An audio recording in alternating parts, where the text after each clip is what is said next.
श्रीभगवानुवाच मय्यावेशमनो ये मां नित्ययुक्ता उपासते श्रद्धया परयोपेताः ते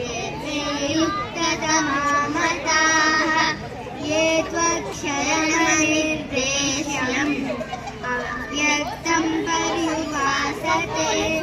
सर्वत्र गमचिन्त्यं च तस्थमचलं ध्रुवं सन्नियम्येन्द्रियग्रामं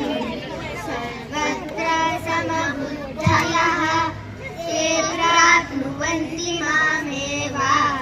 सर्वभूतानि ते रताः क्लेशोऽधिकतरस्तेषाम् अव्यक्ताशक्तचेतसाम्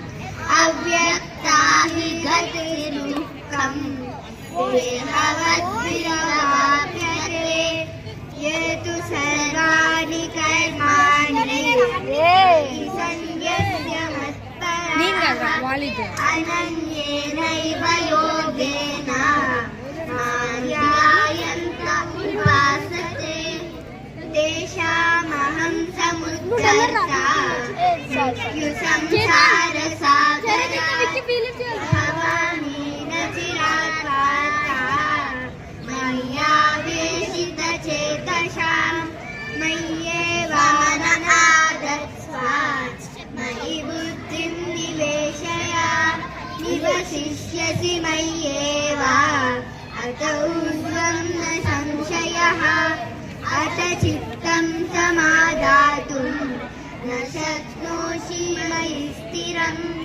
अभ्यासयोगेन ततः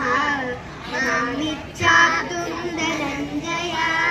अभ्यासेऽप्यसमर्थोऽसि कर्तव्यं